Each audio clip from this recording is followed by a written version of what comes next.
The iPhone 18 is at risk of being canceled because no one at Apple might be left to actually present it. What in the world is going on at Apple? Why does it seem like everybody is leaving right now?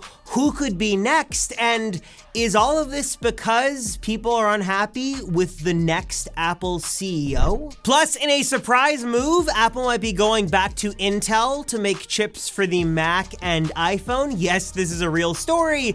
Plus, we've got some updates here on the iPhone Fold, why Apple is betting big that you're gonna want this and you're gonna wanna pay for it. Let me just jump into it, tell you everything you need to know about the wild world of Apple right now. Okay, so I'm just not gonna even attempt to bury the lead here. Over the last couple of weeks, as we've heard more and more news ramp up about Apple preparing for Tim Cook to step down and a new CEO to emerge and step up, we have seen a wave of departures unlike anything we've seen before. I mean, I guess there are certain times in Apple's history where there are some big executive shakeups, like the ouster of Steve Jobs originally. Then there was when Johnny Ive left back in 2019. That was a real big shakeup and a real big blow to the company. But even just over the last couple of weeks and months, there has been a whole lot of movement going on. Not just the departure of basically everyone in like the Johnny Ive era Apple design team, but we have Jeff Williams now retiring and stepping down and stepping aside from Apple. You have Alan Dye, who many thought was like the next gen Johnny Ive. He was the father of the Dynamic Island and Liquid Glass. He is now leaving and taking a role at Meta. You also have Apple's chief of artificial intelligence. I'm not even going to attempt to butcher his name. He was brought in to be sort of the savior for Siri and to make Apple Intelligence a real thing. He also announced that he is stepping away from Apple, and we're hearing right now things might not be done just yet, as kind of the chief architect of the Apple Silicon movement, again, a name I'm not even going to attempt to pronounce and butcher, also according to Bloomberg, might be stepping away and leaving Apple, something Apple is desperately trying to make sure does not happen. And as you'd imagine, the internet is buzzing over different conspiracy theories and different sort of ideas of what is going on. And here are kind of the big 2 or 3 we can break down and talk about that actually make sense. Number 1 is, look, maybe this is all just a coincidence. Maybe these things are planned long ago and they were all in the works, and this is just how corporations work and people are stepping aside, which would make sense, but this is Apple we're talking about. They're not really a normal company, and these are a lot of high-profile departures to happen all at once, and things just seem a little fishy and don't really seem to make all that sense as a normal thing. The second thing we're hearing is that a lot of people have been briefed internally about Tim Cook's plans to step aside. We've heard some recent reports from both Bloomberg and even the Financial Times that Tim Cook could be stepping down as CEO as early 2026. And as Apple has sort of talked about these plans internally, a lot of people might just not be a fan of John Turnus. They don't want to work with him for one reason or another, so they're choosing to step away now rather than wait for when the transition happens, then just things get lost in the shuffle. They're just getting out now while they can, and they're just not happy with the new Apple CEO, the heir apparent, who could be becoming the CEO very soon, in maybe just a matter of weeks. Reason number 3 is simply that Apple isn't the company they once were. You know, back in the Steve Jobs era, they were the rule breakers. They were thinking different. They were the round pegs in the square hole and just trying to be innovative and fresh and new. And the Tim Cook era Apple really hasn't been that way by and large. And a lot of people are looking at these top executives and where they're going, not exactly sure how things are going to be shaking out. In fact, we just did hear earlier this week that Apple's chip architect said he's going to stay at Apple and is not planning on leaving anytime soon, though there is some discussion that maybe Apple threw some cash at him last minute to convince him to stay because they couldn't afford any more departures.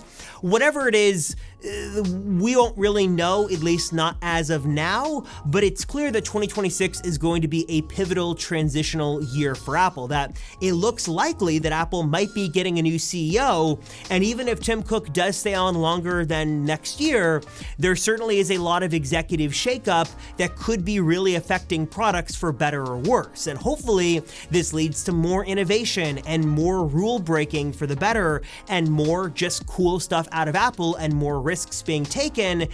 than it does sort of slow and steady progression as we've gotten. I mean, I will say, as afraid as everyone was for the post-Apple Johnny Ive era, the Mac has never been better than it's been now, thanks to Johnny Ive going away and Apple embracing function more than form. So hopefully this all leads to better stuff from Apple, but as of now, definitely seems like some things are happening behind the scenes, and a lot of juicy drama will probably in the not too distant future become public. And with that drama out of the way, and as we talk about 2026, there is a lot of exciting stuff we know is coming soon. There's the new Apple HomePad device that would be the smart home controller for your house. There's the new budget-focused MacBook that is here to really rival Windows PCs and Android tablets, and just a slew of updates to the Mac and iPad, AirPods, and other things that will make these things better and better. But one surprising move we're actually hearing that could be happening in the next couple of months is Apple actually going back to Intel and working with them on an all-new set of chips for the Mac and even new iPhones. And before you freak out, no, this isn't Apple abandoning Apple Silicon, but in fact, because Apple Silicon has become so successful and so popular, Intel is kind of in need of some business, and we're hearing that starting in 2027, Apple might actually commission Intel to build some of these lower-end, lower-level Apple Silicon chips for things like the budget Macs, like budget MacBook, and then also iPhones and probably the budget iPhones as well. Think of it this way, like instead of Intel designing and producing chips that Apple would shoehorn into their Macs like what used to happen, Apple would kind of take the Intel role. They would design the chips, they would tell Intel what to do, and then Intel would just be the producer and maker of those chips. Then Apple would tell them how to do things and where they would go and things like that. This is honestly good news, and honestly, if done right, could make devices cheaper if Apple's able to get a good deal with Intel. So this could make a lot of sense for the budget Macs and iPads and iPhones we're expecting to see. And then finally, some good news for you and some bad news for your wallet is that yes, Apple is moving forward with the iPhone Fold for 2026. They are actually we saw an estimate actually producing much more of these than we originally thought. They actually, I guess as of now, anticipate this thing being pretty successful. It's gonna have a really cool design. It's gonna have some innovative tech. It's launching this fall, but it's not gonna be cheap. We're hearing that the price of this thing is rumored to be around $2,000 or $2,500 or somewhere in that ballpark. So definitely gonna be at the ultra level of price and maybe even positioned as the ultra iPhone this year. And again, this would follow the new rollout of the Pro phones in the fall and the lesser sort of base entry-level phones in the spring. So expect iPhone 18 Pros and the iPhone Fold or iPhone Ultra this fall, and then we wouldn't be getting the iPhone 18 base models and a new iPhone Air until the spring of 2027. So a lot of shakeups happening with Apple's leadership team and their iPhone roadmap and even their iPhone announcements, and gonna be interesting to see how all this shakes out and if it's gonna be better or worse for customers and iPhones. Hopefully better. Hopefully this is good news for everybody, but it'll be interesting to see how all of this plays out. Of course, I'm curious to your thoughts on the news of the week, your thoughts on the Apple departures. Who do you think would be a good Apple CEO? Do you think these departures are good or bad for Apple? Better for innovation? Worse for innovation? Drop a comment down below. Let me know. Appreciate you guys as always for watching. Thank you so much. I'm Robert Rosenfeld from the Apple Circle, and I'll see you all in the next one.